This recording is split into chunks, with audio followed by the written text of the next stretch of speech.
Ezekiel5. Now, son of man, take a sharp sword and use it as a barber's razor to shave your head and your beard. Then take a set of scales and divide up the hair.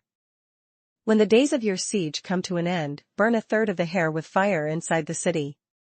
Take a third and strike it with the sword all around the city. And scatter a third to the wind. For I will pursue them with drawn sword. But take a few strands of hair and tuck them away in the folds of your garment. Again, take a few of these and throw them into the fire and burn them up. A fire will spread from there to the whole house of Israel. This is what the sovereign Lord says, this is Jerusalem, which I have set in the center of the nations, with countries all around her. Yet in her wickedness she has rebelled against my laws and decrees more than the nations and countries around her. She has rejected my laws and has not followed my decrees. Therefore this is what the sovereign Lord says, you have been more unruly than the nations around you and have not followed my decrees or kept my laws. You have not even conformed to the standards of the nations around you. Therefore this is what the sovereign Lord says, I myself am against you, Jerusalem, and I will inflict punishment on you in the sight of the nations. Because of all your detestable idols, I will do to you what I have never done before and will never do again. Therefore in your midst fathers will eat their children, and children will eat their fathers. I will inflict punishment on you and will scatter all your survivors to the winds. Therefore as surely as I live, declares the sovereign Lord, because you have defiled my sanctuary with all your vile images and detestable practices, I myself will withdraw my favor, I will not look on you with pity or spare you. A third of your people will die of the plague or perish by famine inside you, a third will fall by the sword outside your walls, and a third I will scatter to the winds and pursue with drawn sword. Then my anger will cease and my wrath against them will subside, and I will be avenged. And when I have spent my wrath upon them, they will know that I the Lord have spoken in my zeal. I will make you a ruin and a reproach among the nations around you, in the sight of all who pass by. You will be a reproach and a taunt, a warning and an object of horror to the nations around you when I inflict punishment on you in anger and in wrath and with stinging rebuke. I the Lord have spoken. When I shoot at you with my deadly and destructive arrows of famine, I will shoot to destroy you. I will bring more and more famine upon you and cut off your supply of food. I will send famine and wild beasts against you, and they will leave you childless. Plague and bloodshed will sweep through you, and I will bring the sword against you. I the Lord have spoken. Ezekiel6. The word of the Lord came to me. Son of man, set your face against the mountains of Israel, prophesy against them. And say, O mountains of Israel, hear the word of the sovereign Lord.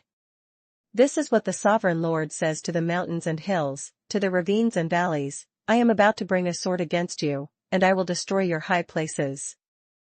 Your altars will be demolished and your incense altars will be smashed, and I will slay your people in front of your idols. I will lay the dead bodies of the Israelites in front of their idols, and I will scatter your bones around your altars. Wherever you live, the towns will be laid waste and the high places demolished, so that your altars will be laid waste and devastated, your idols smashed and ruined, your incense altars broken down, and what you have made wiped out. Your people will fall slain among you, and you will know that I am the Lord. But I will spare some, for some of you will escape the sword when you are scattered among the lands and nations. Then in the nations where they have been carried captive, those who escape will remember me how I have been grieved by their adulterous hearts, which have turned away from me, and by their eyes, which have lusted after their idols. They will loathe themselves for the evil they have done and for all their detestable practices. And they will know that I am the Lord, I did not threaten in vain to bring this calamity on them. This is what the sovereign Lord says, strike your hands together and stamp your feet and cry out, alas, because of all the wicked and detestable practices of the house of Israel, for they will fall by the sword, famine and plague. He that is far away will die of the plague, and he that is near will fall by the sword, and he that survives and is spared will die of famine. So will I spend my wrath upon them. And they will know that I am the Lord, when their people lie slain among their idols around their altars, on every high hill and on all the mountain tops, under every spreading tree and every leafy oak places where they offered fragrant incense to all their idols. And I will stretch out my hand against them and make the land a desolate waste from the desert to Diblah wherever they live. Then they will know that I am the Lord. Hebrews1. In the past God spoke to our forefathers through the prophets at many times and in various ways. But in these last days he has spoken to us by his Son, whom he appointed heir of all things, and through whom he made the universe. The Son is the radiance of God's glory and the exact representation of his being, sustaining all things by his powerful word. After he had provided purification for sins, he sat down at the right hand of the Majesty in heaven. So he became as much superior to the angels as the name he has inherited is superior to theirs. For to which of the angels did God ever say, "You are my Son, today I have become your Father"? Or again, "I will be his Father, and he will be my Son"? And again, when God brings his firstborn into the world, he says, "Let all God's angels worship him." In speaking of the angels he says, "He makes his angels winds, his servants flames of fire."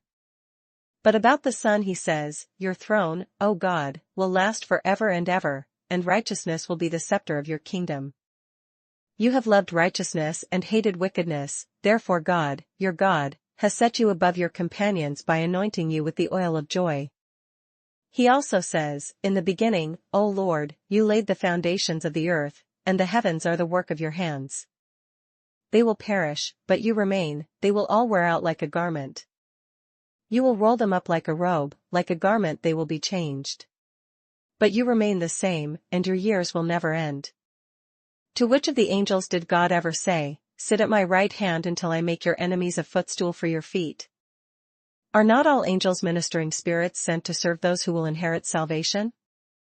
Psalms 125. A Song of Ascents. Those who trust in the Lord are like Mount Zion, which cannot be shaken but endures forever. As the mountains surround Jerusalem, so the Lord surrounds his people both now and forevermore. The scepter of the wicked will not remain over the land allotted to the righteous, for then the righteous might use their hands to do evil. Do good, O Lord, to those who are good, to those who are upright in heart. But those who turn to crooked ways the Lord will banish with the evildoers. Peace be upon Israel.